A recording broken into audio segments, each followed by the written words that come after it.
salvo.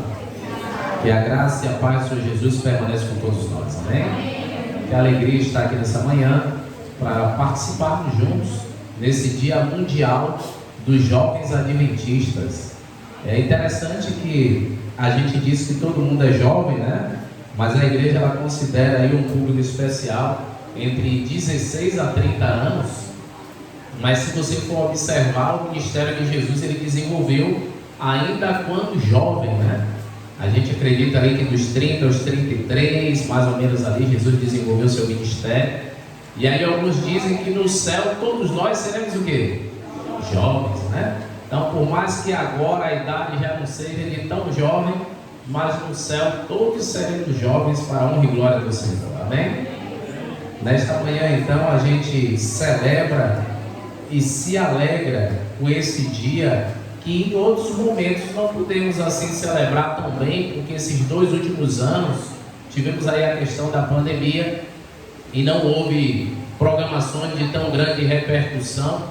E hoje a gente vai fazer aí um programa à tarde para o nosso distrito.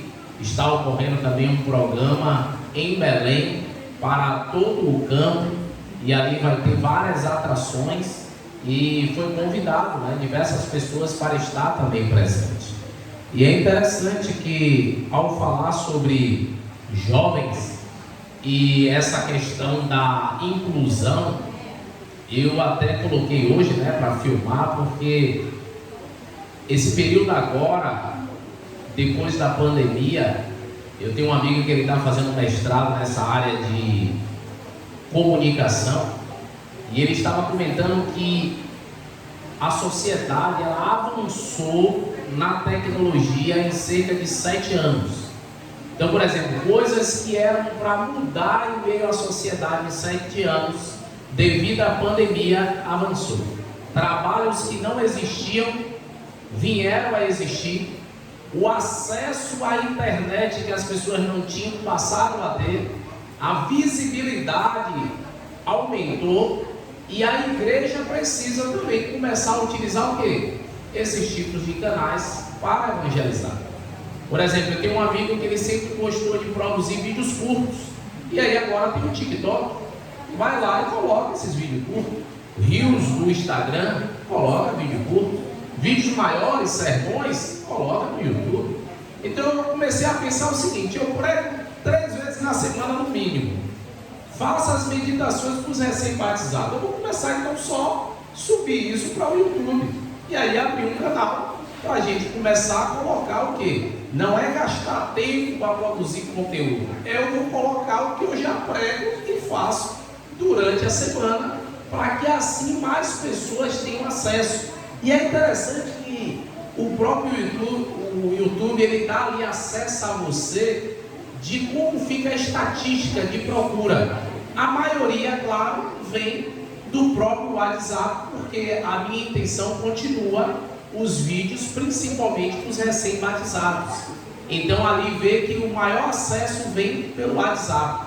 Mas depois, o segundo maior acesso já começa a ser pela própria indicação do YouTube.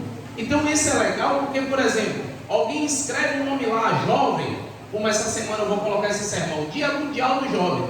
Então alguém escreveu o nome jovem lá, vai chegar uma época que o YouTube vai indicar esse sermão. E é uma oportunidade que a pessoa tem de conhecer a quem? A Cristo Jesus. E sabe qual é o legal?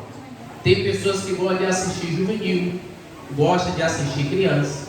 E quando a gente vai lá ver, só tem criança dançando.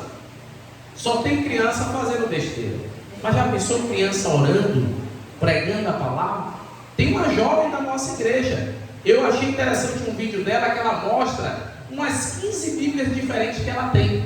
E cada uma com um propósito diferente. Ó, essa daqui eu uso para dar estudo bíblico. Essa aqui eu uso só na minha meditação. Esse vídeo dela tem mais de 200 mil visualizações. Olha que legal. Um vídeo curto, mas que está tendo um alcance grande para a pregação do Evangelho. Então pense nisso. Não só os adultos, mas também quem? As nossas juvenis e crianças. Eu sei que em nossa igreja tem gente com muita coisa para oferecer. E a gente tem que começar a compartilhar no pessoal, mas também aonde? Via internet. não é só consumir, né? A gente precisa começar também a o quê? Oferecer, tá certo? E falando nisso, em oferecer, conta-se uma história de uma jovem na Inglaterra chamada Joyce Vicente, uma britânica de 38 anos, que ela faleceu assistindo televisão. E sabe quanto tempo depois descobriram que ela havia falecido? 3 anos depois. Existem algumas questões que interferiram de perceber que ela faleceu. O primeiro aspecto foi porque próximo do apartamento dela era onde ficava a lixeira. Então não dava para sentir o odor porque já tinha a lixeira ali. Outro aspecto é porque ela se isolava muito, então as pessoas não tinham contato com ela constantemente. Então, alguns fatores que contribuíram, ela tinha sido abusada, então ela não gostava muito de uma vida social. Mas por outro lado, em meio a tantas redes sociais, em meio a tanto acesso à informação, a pergunta que fica é: onde estavam os amigos? Onde estavam os familiares que não sentiram falta? E você percebe a cada dia que existem muitas pessoas esquecidas pela sociedade e às vezes até mesmo pela igreja. E hoje a gente vai falar sobre um personagem bíblico que ele foi esquecido aparentemente, mas que depois foi encontrado para a honra e glória do Senhor. Amém? Eu quero convidar vocês então a abrir a Bíblia em 2 Samuel, versículo 9 em diante. 2 Samuel,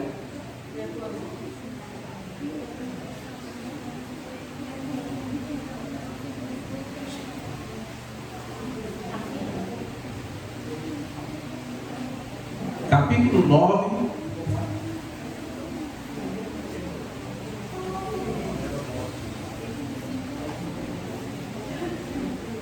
e eu já dou os versos a vocês. É interessante que a história desse esquecido que nós iremos estudar, eu assim às vezes troco o nome dele, viu? A pronúncia. Então se falhar aí, perdoe, viu? É Mefibosete. Se você for observar, Ellen White fala pouco sobre ele. E na Bíblia só tem poucas passagens, e a maior que tem é essa seção falando sobre ele. No capítulo 9, a gente irá ler do versículo, os 13 versículos que tem, do versículo 1 do capítulo 9 ao versículo 13, tá bom? Diz assim, ó: disse Davi: resta ainda porventura alguém da casa de Saul, para que use eu de bondade para com ele por amor de Jonathan? Me falaram que ia ligar o ventilador, me dê essa força aí, tá bom? Liga esse ventilador aí. Versículo 2: havia um servo na casa de Saul, cujo nome era Ziba. Chamaram-no que viesse a Davi. Perguntou-lhe o rei: és tu Ziba? Respondeu: eu mesmo, teu servo.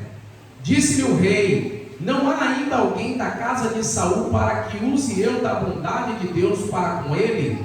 Então Ziba respondeu ao rei: ainda há um filho de Jonathan, aleijado de ambos os pés. O 4 diz: e onde está? Perguntou-lhe o rei. Ziba lhe respondeu: está na casa de Marqui, filho de Amiel, em Lodebar. Então mandou o rei Davi trazê-lo de Lodebar, da casa de Marqui, filho de Amiel. Vindo Mefibosete, filho de Jonathan, filho de Saul, a Davi, inclinou-se, prostrando-se com o rosto em terra, e disse-lhe Davi: Mefibosete. Ele disse: eis aqui teu servo. Então lhe disse Davi: não temas, porque eu usarei de bondade para contigo, por amor de Jonathan teu pai, e te restituirei todas as terras de Saul teu pai, e tu comerás pão sempre à minha mesa. Então se inclinou e disse: quem é o teu servo para teres olhando para um cão morto tatuado? Chamou Davi a Ziba, servo de Saul, e lhe disse: tudo que pertencia a Saul e toda a sua casa dei ao filho de teu servo, de teu senhor. Trabalharás, pois, a terra, tu e teus filhos e teus servos, e colherás os frutos, para que a casa de teu senhor tenha pão que coma. Porém, Mefibosete, filho de teu senhor, comerás pão sempre à minha mesa. Tinha Ziba 15 filhos e 20 servos. Disse Ziba ao rei: segundo tudo quanto meu senhor o rei manda a seu servo, assim o fará. Comeu, pois, Mefibosete à mesa de Davi, como um dos filhos do rei. Tinha Mefibosete um filho pequeno, cujo nome era Mica. Todos quantos moravam em casa de Ziba eram servos de Mefibosete. Morava Mefibosete em Jerusalém, porquanto comia sempre à mesa do rei. Ele era coxo de ambos os pés.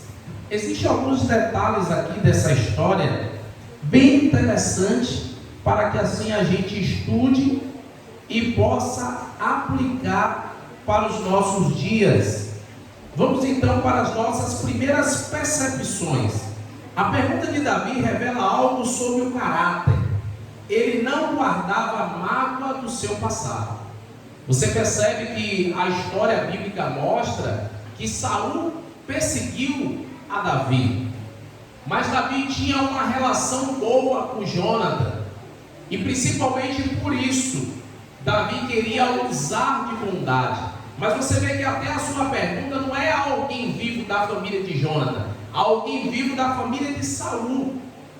Deus tocou no coração de Davi e ele queria usar de quê? De bondade. Segundo aspecto, o texto diz que havia Mefibosete. Quem era ele? Ele era neto de Saul, então ele era filho de Jonathan. Jonathan já estava morto, Saul também. Então ele era o primeiro da linhagem que podia assumir o trono. Mas Davi não teve medo. Não teve medo de agir de bondade para com ele. Não estava ali um rival, porque na verdade Davi nunca tratou assim a Saul.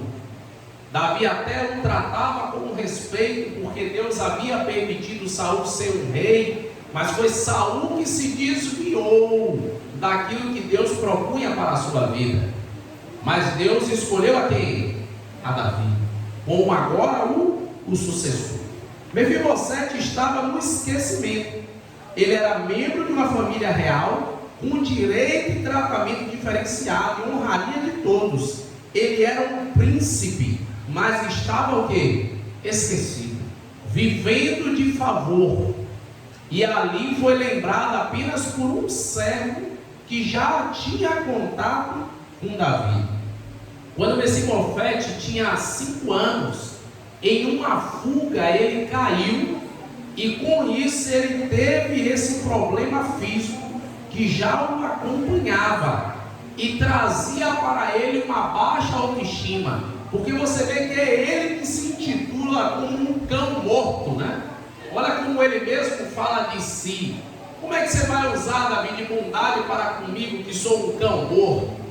Porque naquela época, como até hoje é, desprezado as pessoas deficientes, e assim não deveria ser, mas naquela época ainda era maior, porque muitos achavam que quando alguém nascia ou passava por uma situação dessa, é porque Deus queria que a pessoa passasse por isso. Colocava-se sempre a culpa sobre Deus das dificuldades físicas que as pessoas tinham. Então muitos viviam depressivos, viviam com problemas de autoestima, achando que eram desprezados por Deus e pela sociedade. O significado até do nome de Mefibosete é vergonha destruidora. Imagine aí, desde o nome da pessoa já era um nome que não tinha um bom significado, um nome que não trazia honraria. E aí Davi então no verso 3 diz que ele agiu de bondade, ele queria usar a bondade de Deus para com o seu inimigo. A pergunta de Davi é: onde estás? Onde é que está? E aqui eu já trago uma aplicação para nós. Eu gosto do ministério da mulher que fala mais, né? Se fala das mulheres como princesas, rainhas, né? Onde estão os príncipes de Deus que pertenciam ao seu povo e se afastaram? A gente sabe identificar onde eles estão, pelo menos. Vocês viram aí a mensagem da igreja acolhedora, que era uma mensagem também de quê? De cuidar, de atrair, de cuidar daqueles que são desprezados. E hoje não é diferente. Há príncipes, há pessoas que eram destaques, eram uma bênção na igreja, mas estão o quê? Afastadas, fugindo, com medo, com baixa autoestima, achando que foram desprezadas e esquecidas por Deus e por quem? Pela igreja. E é papel nosso e lembrá-los que são filhos de quem? Filhos do Deus. Deus nunca se esconde ou abandona os seus filhos, amém?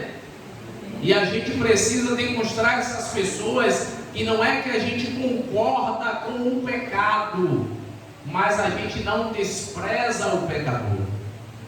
Existe amor em nossas relações, por mais que as pessoas decidiram não seguir o caminho da igreja, mas a gente não pode cortar as relações de amizade, deixar de orar, de programações especiais, convidar para que eles estejam conosco e tenham prazer em conhecer cada vez mais da palavra de Deus, porque às vezes é uma oportunidade, às vezes é uma mensagem, é um momento que Deus pode fazer toda a diferença na vida das pessoas, amém? Olha, por exemplo, eu coloquei nas redes sociais, eu já tenho alguns amigos aqui que acompanham, e eu tive que repostar em momentos diferentes, porque foi interessante e está sendo interessante o que está acontecendo ali na igreja central.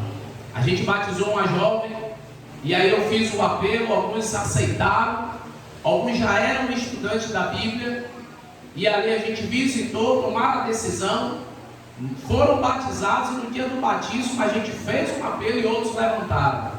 E ali uma irmã visitou uma jovem que estava lá, ex-adventista, e ela disse o seguinte: olha, eu estou trabalhando no sábado e esse tem sido o meu impedimento, mas eu tomo uma decisão hoje. Se meu patrão não me der o sábado, eu vou sair, mas eu quero voltar para a casa do meu Deus. Não quero ser mais uma pessoa esquecida, não quero viver mais em fuga, eu quero voltar para os braços do Pai, amém? Isso é bonito de ver pessoas que vieram e tomaram a decisão, pessoas que já conheciam a verdade, conheciam o caminho, mas precisavam o quê? Do toque do Espírito Santo. E às vezes nós somos instrumentos, não é só quem prega, é quem convida. Você sabia disso? É quem convida, é quem compartilha. Isso faz com que a gente seja instrumentos nas mãos de Deus. Quando a gente convida uma pessoa, vamos hoje à igreja, e ali o Espírito Santo trabalha para que a pessoa possa ali também decidir ao lado do Senhor. Onde estás?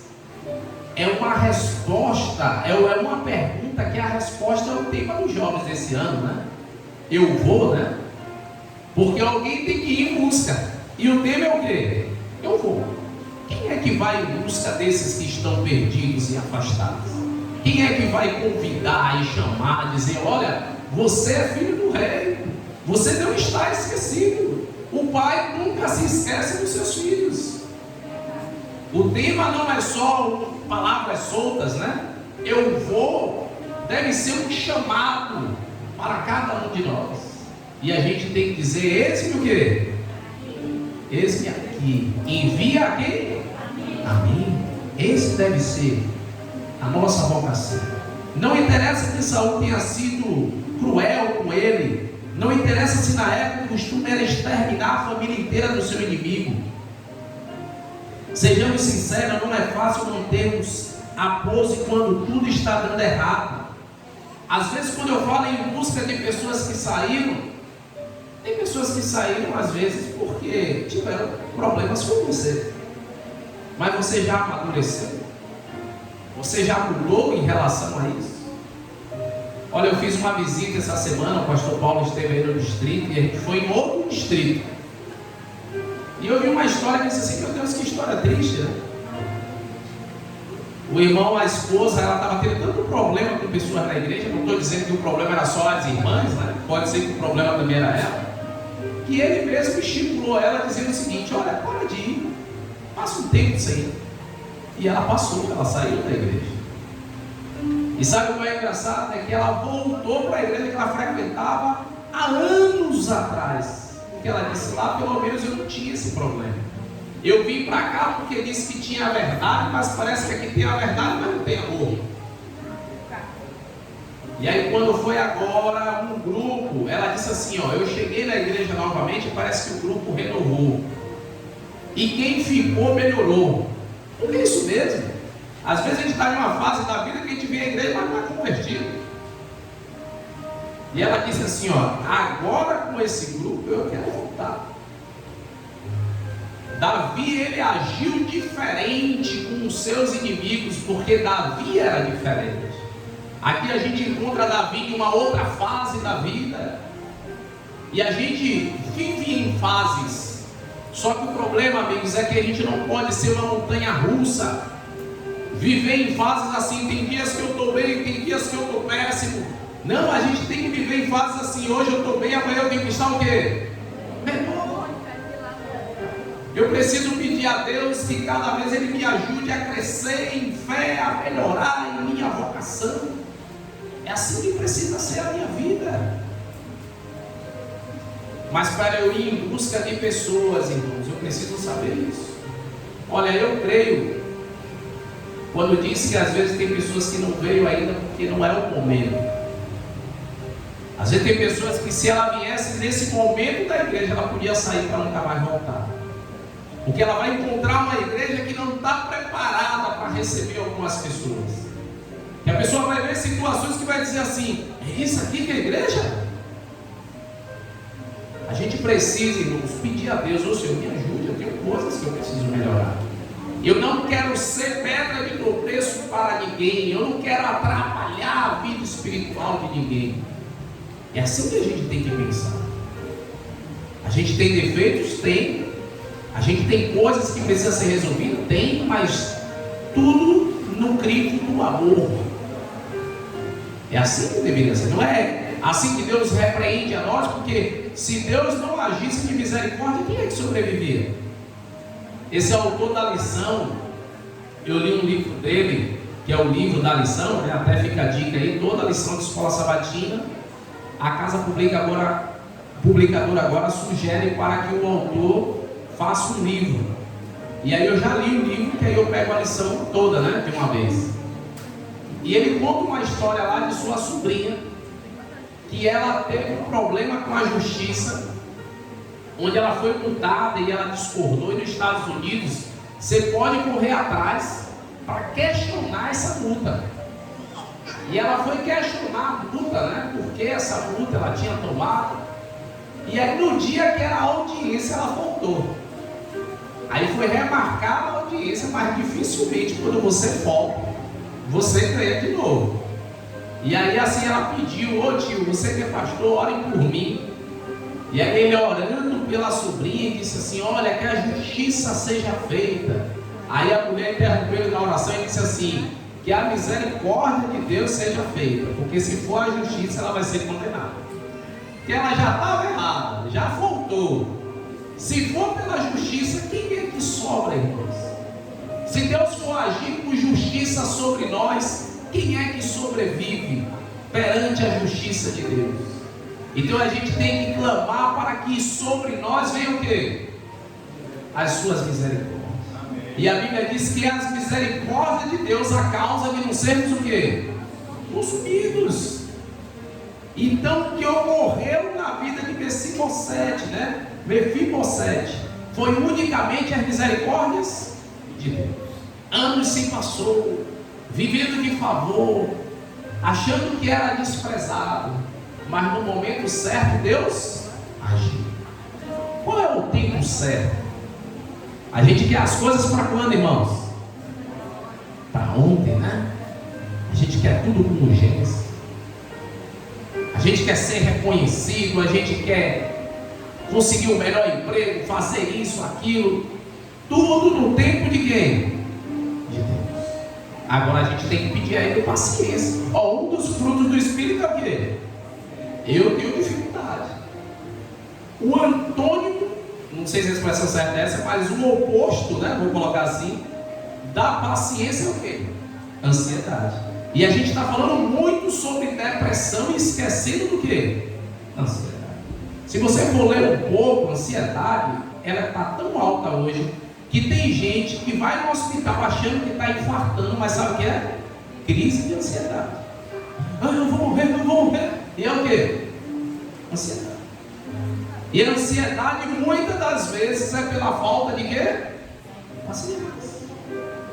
No Salmo 40, verso 1 diz: esperei pacientemente pelo quê? Pelo Senhor. E ele se inclinou e ouviu o quê? Eu gosto de uma versão que diz assim: ouviu o meu grito de socorro. Eu preciso gritar, falar: Senhor, me acude, me ajuda, Senhor. Mas agora, depois que eu faço isso, choro com Ele, desabafo com Ele, aí agora o que é que eu faço? Eu espero com paciência. Não é fácil. Às vezes até por falta de paciência tão grave, a gente precisa de medicamentos, sabe disso? Para ajudar a gente a acalmar. Não pense que é errado. Deus é o médico dos médicos e Ele usa a mim e a você para fazer uma oração, como usa também lá o farmacêutico para criar o medicamento, usa também o médico para receitar o medicamento. Quer ver uma experiência que eu tenho da importância do medicamento? Cheguei numa igreja, minha irmã, a gente às vezes leva um mês para ir, então assim, de um mês para o outro, eu digo: irmã, me desculpe, mas eu me assustei, a senhora perdeu muito peso. Ela disse: sim, pastor, nesse mês eu perdi mais de 10 quilos. Eu digo: irmã, qual é o problema? Ela disse: pastor, eu já descobri que é no rim, mas eu tenho que fazer um exame e eu não tenho condições. Aí consegui a filantropia ali no hospital de Adventista, ela subiu conosco, lembra? Aí a gente levou no hospital, ela fez o exame, só seria no dia seguinte, ela fez. Aí eu fui no mês seguinte, a irmã já estava outra pessoa. Ela disse: ah, pastor, porque eu fiz o exame, o médico passou o medicamento certo, eu estou bem. Olha aí. Deus, irmãos, tem 1001 maneiras de suprir a minha e a sua. Eu preciso confiar. Às vezes a gente quer só ver um milagre, Deus coloca a mão e cura. Mas às vezes Deus vai usar o quê? Um medicamento. Às vezes Deus vai usar um médico. Eu preciso permitir que o Senhor opere em minha vida o seu querer e o seu efetuar. Amém? O que mais podemos aprender dessa história? No livro Ciência do Conviver, página 479, Ellen White escreveu: Deus não conduz jamais seus filhos de maneira diferente de que eles escolheriam, se pudessem ver o fim desde o princípio, e discernir a glória do propósito que estão realizando com os seus colaboradores. Já viu que forte? Mesmo que a gente pudesse ver o fim, mesmo que a gente soubesse, nada seria mudado pelo Senhor. Deus tem um propósito para a minha e a sua vida. Deus, Ele conduz e sabe o que é o melhor para nós. E a gente precisa unicamente confiar no Senhor. Nem todos os porquês que nós temos serão respondidos aqui em terra. Mas a gente precisa confiar que, mesmo não sabendo o porquê, Deus tem a solução para o meu e seu problema. E Ele sabe o que é melhor para nós. Você crê nisso? Talvez aquela moto que você tinha e roubaram, quem sabe era aquela moto que você teria um acidente. Quem sabe aquele emprego que você tanto queria, Deus não permitiu, porque seria um emprego que lhe tiraria da fé. Quem sabe aquela situação que você fala assim: ah, seria para o meu bem, para o meu crescimento, e Deus não permitiu você passar, porque Deus tinha um propósito maior para a sua vida. Romanos capítulo 8 diz que tudo coopera para o bem daqueles que amam, daqueles que são chamados segundo o seu propósito. Eu preciso compreender e aceitar isso. Até as coisas que parecem não ser boas cooperam para o bem daqueles que amam ao Senhor. Segundo a percepção que temos do texto, ele era coxo de ambas as peças, os pés, o verso 13. Ele era dependente. Um dia a vida de Mefibosete começou a mudar. Segundo alguns cálculos históricos, é provável que ele tinha 21 anos de idade quando isso ocorreu. Ele já era até pai. No verso 6, há a melhor descrição para alguém que esteja aberto à mudança em sua vida. Eis aqui o teu servo. Mefibosete entendia agora que sua vida mudou. Ele não era mais o príncipe, não estava mais agora em uma família real, mas ele se considerava um servo. Às vezes Deus permite que a gente caia em algumas situações da vida, para que a gente aprenda a ter humildade. Às vezes parece que está tudo dando certo e a gente começa a esquecer do Senhor, começa a esquecer de como é bom cuidar do outro. Olha essa semana dos jovens, olha, era para a gente sair, não é só programa interno. Eu gosto daquela ilustração que às vezes parece que a igreja é um time de futebol, né? A ilustração do futebol. Alguns entram em campo para jogar e outros ficam na arquibancada, só falando, né? Eu achava engraçado que tinha vezes que eu achava o jogador preguiçoso e tal. Aí no dia que eu fui numa arquibancada, que eu fui olhar o jogo, eu disse assim: meu Deus, o campo é desse tamanho. Aí eu digo: não é como eu imaginava, né? É grande, é difícil, não é tão fácil como parece. Mas na vida parece que a gente, muitas das vezes, tem o pensamento julgador, acha que é fácil, que pode se fazer, que qualquer um faria, mas a gente nunca entra em campo para fazer. A gente nunca se voluntaria para se fazer alguma coisa. Não, eu vou fazer, eu vou me prontificar, eu também vou estar disponível. E por isso que às vezes Deus vai fechando algumas portas e a gente precisa ser como servo, para que a gente recupere a humildade e dependência. E olha que interessante, às vezes não só dependência de Deus, porque tem gente que acha que vive de uma ilha, que ele é uma ilha. Não, eu não dependo de ninguém. Já viu gente falando assim? Não dependo de ninguém. Não, irmãos, a gente depende, sabe de quem? Um dos outros. A gente depende. Hoje eu estou aqui, eu sou pastor, mas a gente precisa às vezes de um auxílio, de alguma coisa, e a gente depende às vezes do mais simples ao mais rico. Tem pessoas que nos ajudam que a gente nem esperava de onde vinha a ajuda. Por isso que essa servidão tem que estar sempre em nosso quê? Nosso coração. E olha, se a gente não aprende pelo amor essa lição, aprende pelo quê? Pela dor. Agora só que tem uma coisa interessante. Davi simboliza a Deus, porque no verso 7 e 8 ele diz que vai restaurar todas as coisas que Mefibosete havia perdido. E olha que aplicação bonita para a nossa vida. Deus promete que vai restaurar tudo aquilo que foi perdido, amém? Olha uma coisa, irmãos, nesse meu tempo aí de ministério, 12 anos, uma coisa que eu tenho notado, grave isso aqui, principalmente aqueles que se afastaram e voltaram, ou aqueles que estão afastados e pretendem voltar.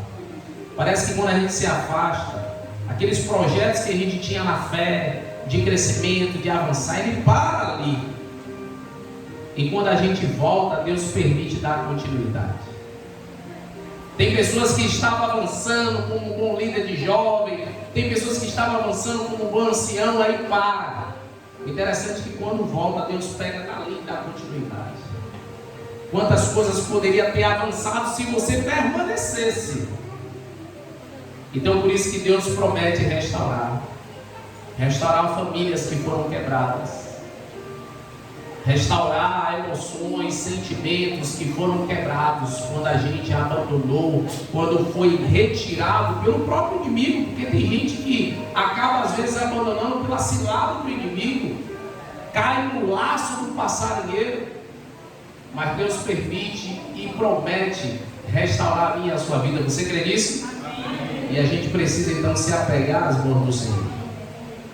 Por fim, eu quero dizer a você que a gente precisa amar os esquecidos. E isso pode ser arriscado.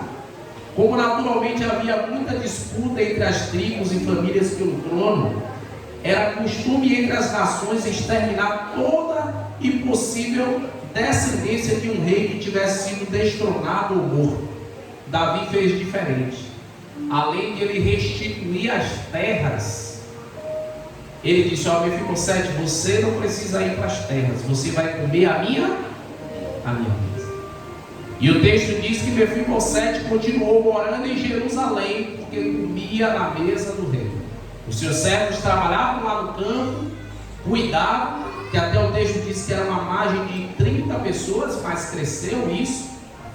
E ali eles produziam para Mefibosete ter, para que ele tivesse riquezas. Mas ele comia sempre na mesa do rei. Ele recuperou a dignidade. Perante a sociedade, as pessoas agora o viam novamente como um príncipe. Deus nos convida, irmãos, para sentar à sua mesa, né? Como filhos do rei. Todos nós somos filhos dele. Em João capítulo 10 ele diz que há ovelhas que ainda estão fora do que? Do aprisco. No verso 16 ele diz: e cabe a mim o que? Reuni-las. O bom pastor está em busca das suas ovelhas. Se ouvirmos a sua voz, nós voltaremos para o aprisco do Senhor. Precisamos ajudar as pessoas, porque algumas se esqueceram da voz do pastor. E a gente precisa levá-las a estudar cada vez mais o que, irmãos? A Bíblia. A ter prazer pela oração. Porque quanto mais eu leio a Bíblia, mais eu me torno sensível à voz do Espírito Santo. E assim eu consigo entender o convite do bom pastor. Eu quero convidar vocês nesta manhã a cantar o hino 315. Ajuda hoje alguém. Que a gente possa, irmãos, ajudar outros a conhecer a Jesus.